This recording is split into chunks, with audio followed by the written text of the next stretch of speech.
Hello kids, it's Mr. AG here, and I'm attempting something I've never attempted before, and that is recording a cursive lesson using a projector and a document camera and my cell phone as my video camera, and I'm looking forward to it. We are going to use cursive handwriting as our word study at least twice a week, Mondays and Fridays. And that'll kind of break up the pacing with the Words Their Way workbooks that we're going to be using on Wednesday, Thursday, Friday in our live sessions.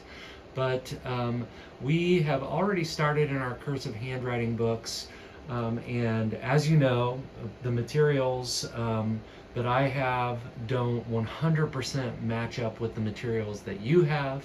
The book that I have, I think only one other person has the exact same version. So if something seems a little weird, make sure you send me a message. But overall, the books are mostly identical. So what I'm going to do is I'm going to pick up just about where we left off when we left from school, and we're going to start working in our cursive handwriting book. I'm going to flip past the pages that we've studied already, and I know many of you have some unfinished work that you can do. This is the last page that we did in the classroom, and so today we're moving into the U shape. So I'm going to model for you what we do in the cursive as word study videos. So basically we start by just focusing on making our cursive neat, organized, and beautiful. I'll just remind you, we've got the baseline here, the midline here, and then they don't put the top line, but the top line is double the distance from the midline to the baseline. So the lowercase u in print looks like this, or in manuscript looks like this, and then in cursive you can see it's almost the same letter. It's just got kind of a curved tail towards the end of it, and this curved tail does connect into the next letter that you write. So we've got a little skateboarder here that says ride the U, then back down. So he's starting at the midline and he's going down, straight down, curving towards the baseline, bumping the baseline, and up to the midline, and then bump the midline. So that's step one. And then you can see step two, all they do is they repeat step one, start at the midline, curve downward towards the baseline, up to the midline, straight back down. So you're not picking up your pen and you're trailing away to connect with the next letter. So the way we do it in class is we copy and trace, copy and trace. We start on the dot, copy the U. So I like to copy it and then do my own. And then just to get the muscle memory, copy and do my own. So you can see it doesn't have to be perfect, and as we've discussed in class many times, you're going to develop your own style as you get better and better at cursive, and most people have a way that they learned it that kind of is reflected in their personal writing, and many people, including myself, have kind of put their own flair on cursive, but it's definitely not nearly as standardized as cursive handwriting used to be. So here we've got to copy the words, and this is where some of the word study comes into play. So we've got stretch to spell here, U-P, up, goal, and then the UE we've studied. That E codes the U to either say its name or make the long U sound oo. So we've got goal, oo, glue. And here we've got the CL blend, coal, and then that same UE, oo, so coal, oo. And then at the bottom, t, consonant, vowel, consonant, cut. So as you spell the words, say the sounds as you go, it will help you with both your reading, your writing, and also with your spelling. So it says copy the words. I like to trace, then copy, but in the interest of time, we'll go from the U and see how it trails directly into the P. You never pick up your pen or your pencil. That U goes directly into the P. So you've studied P before. Now we go U, trail back down, straight into the P. And so this gives us practice with both the U and the P.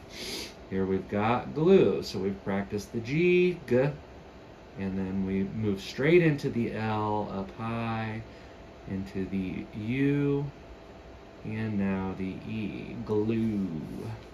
And I'm not going to do them all, but I do want you to do them all and practice the spelling and practice sounding out the words as you go. So here we've got coal, oo, clue.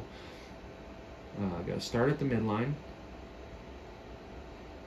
bump the bass line up to the tip top, and down into the U, which goes directly into the E, never picking up my pen. And finally we've got cut, K, C, directly into the U.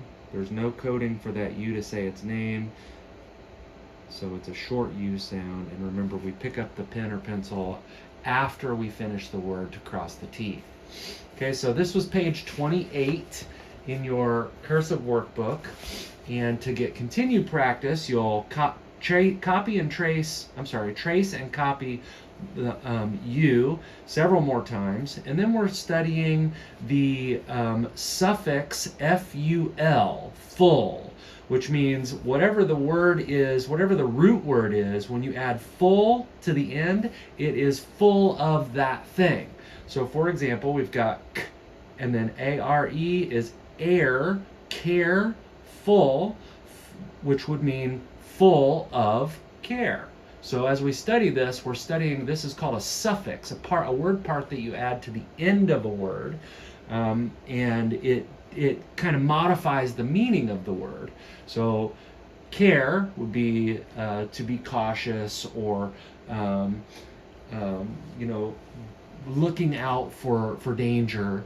And if you're full of care, that means that you are practicing being cautious, and you're aware of any kind of danger, or you're trying not to make a mistake.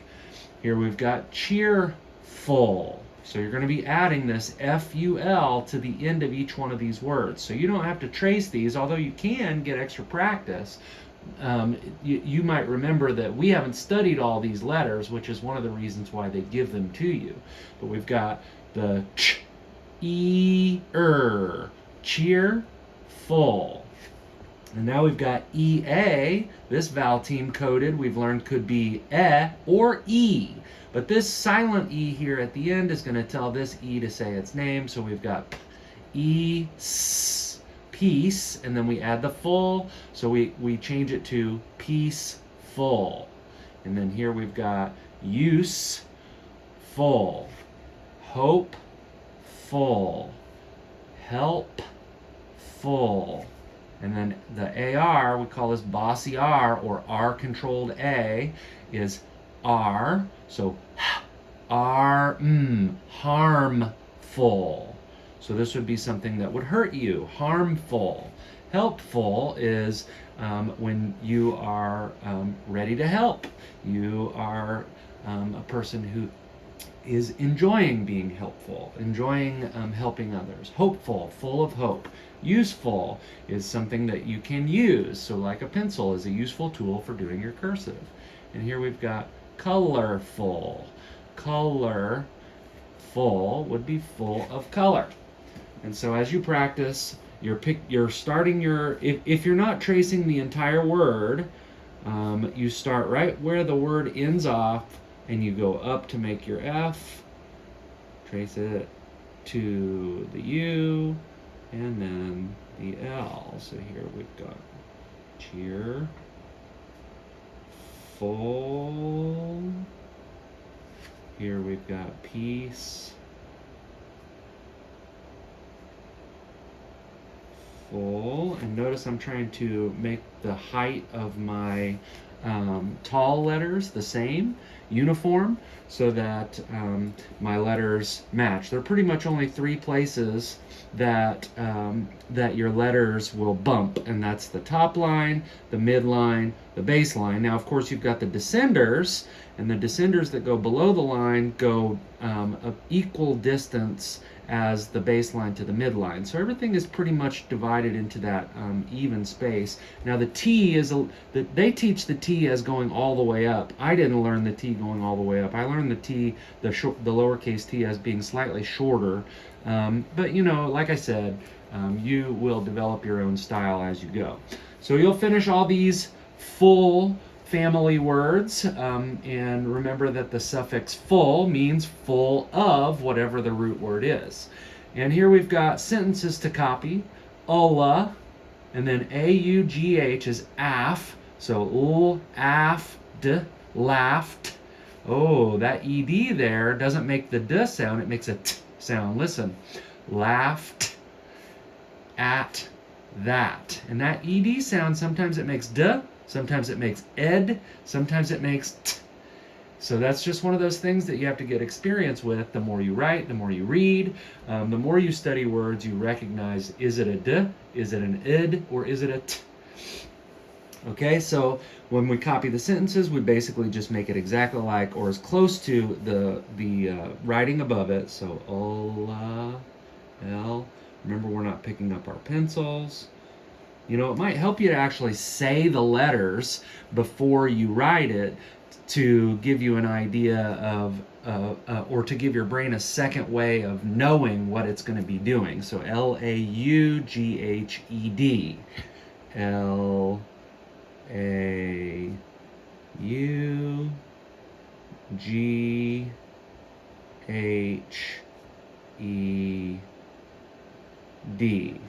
And obviously, my handwriting is not perfect, and I would not expect yours to be perfect.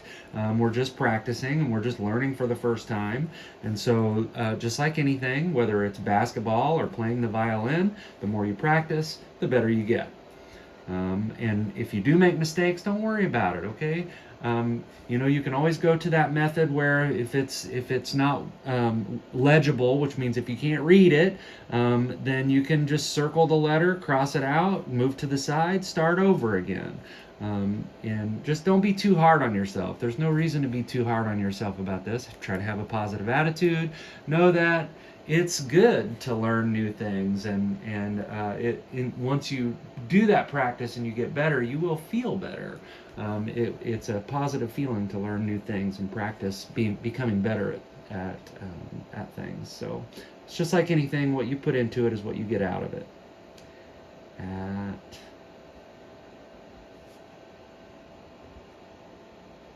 that. Don't forget your period. These are sentences. So we're starting with capital letters and ending with lowercase letters. So here we've got Allah, and then A-U-G-H. So here A-U-G-H was af, but here A-U-G-H is aw. English is crazy. So it's just one of those things. The more you study it, the more repetitions you get, the better you understand it. So this word is k-aw. Caught. 1, 2, 3, 4, 5, 6 letters for 3 sounds. K, a, t, caught. So Allah caught a cap. Read it to yourself. Look at the letters. Trace it with your pencil like this. Stretch underneath it. Allah k, a, t, caught a cap. Do it again. Allah caught a cap. The more repetitions you get, the more times you do it out loud while you're looking at it, the better your brain is going to have a chance to remember. The next time you see caught, oh, I've done that before. I've read that before. I've seen that before, and I can do this. Okay, so you're going to finish this sentence out. You're going to copy it. Once you're done with pages 28 and 29, you're done for today, and you've done lots of great work in word study. So just do your best, and if you find yourself fretting, don't forget, you can take breaks, you can breathe, you can stretch, you can take a little walk, put it away for a minute, come back to it, and try again. Don't give up, okay? It's okay to recognize the stress, and do something about the stress in the moment. But remember, we're trying to make ourselves a little bit better each day. So that's our main goal. And the way we're trying to get better here is practicing first and foremost the cursive letter U, but also practicing reading, practicing spelling patterns, practicing our knowledge of words. All right, just like anything, do your best and be proud of your work, especially when you're trying your hardest. And I'll be seeing you later.